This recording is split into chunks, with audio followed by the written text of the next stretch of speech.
breaking news today. Please subscribe and then check notification box to get all breaking news alerts. Hillary's big addiction on full display now that she can hide what she's been hooked on for months. Hillary Clinton, loser of the 2016 election for the President of the United States of America, has let some cats out of the bag.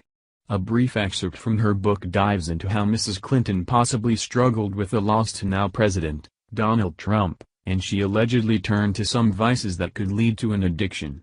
Hillary popped bottles of Chardonnay and her loved ones suggested she flip a Xanax down the ol' windchute of her 69-year-old self. Did she turn to pills? We don't quite know for sure. Hillary suggests the answer is no, but anyone would say that because it's the responsible answer.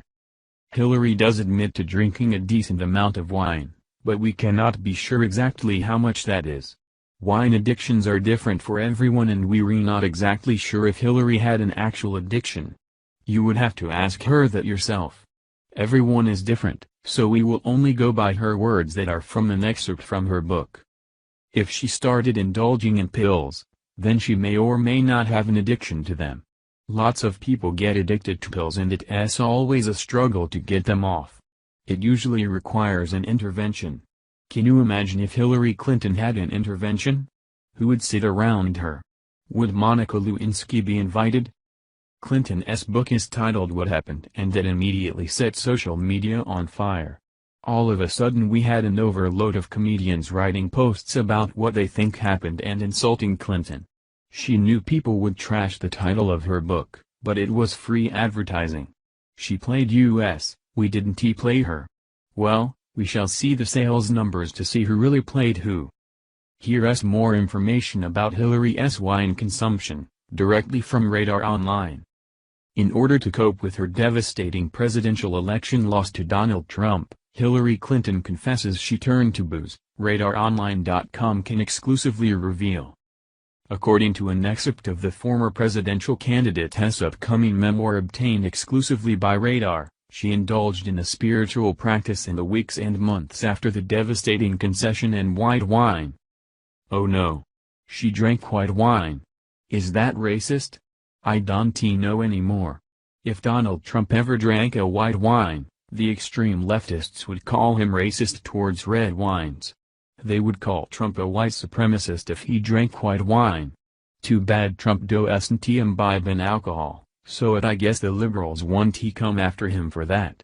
And don't even act like they won't. In today's extremely messed up world, the liberals and far-left Democrats call everyone racist for everything. It's the only argument they have. It wasn't all yoga and breathing, I also drank my share of Chardonnay, she admits in new book What Happened, out September 12.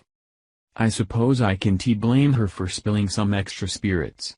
If I was a career politician who just kicked Bernie Sanders out of the election and only had to beat a real estate guy who goes on reality TV shows, but lost, then I would probably turn the bottle a few times too. As much as people hate Hillary, she sounded okay in the debates, but Trump still put the dagger in her because of a few reasons.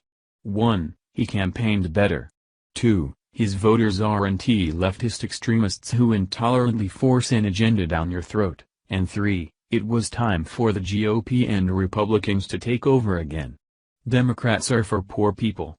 The reason Democrat cities always stay poor is because if Democrats actually did a good job, then there would be no more poor people in their cities. Democrats pander to poor people and then keep them poor. If they keep them poor, then they'll always have voters. You see how that works? Loved ones even suggested the grandmother of 2, 69. Pick up prescription pills. Friends advised me on the power of Xanax and raved about their amazing therapists, she says. But that wasn't for me. Never has been that. What kind of twisted people in her family are suggesting she goes on Xanax? You're supposed to help your family members, but I am not sure telling a 69-year-old to pop Xanax like she is a young opiate addict is the answer. I am sure there's plenty of non-drug ways to cope with stress or loss, but Xanax is probably a bad idea for anyone. Even though I am not a Hillary Clinton fan, I still don't think her turning to pills and risking an addiction is the answer. Let us be sensible here. If Hillary is still hurting from the woes of the election loss, then perhaps she makes a pit stop at a local massage parlor or some acupuncture. As Radar previously reported, Clinton also admits she struggles with the boneheaded blunders she made during her campaign in the book. One of Hillary Clinton's biggest reasons for losing the election is that her fans are horrible people. They're always crying. They're always forcing some agenda on you.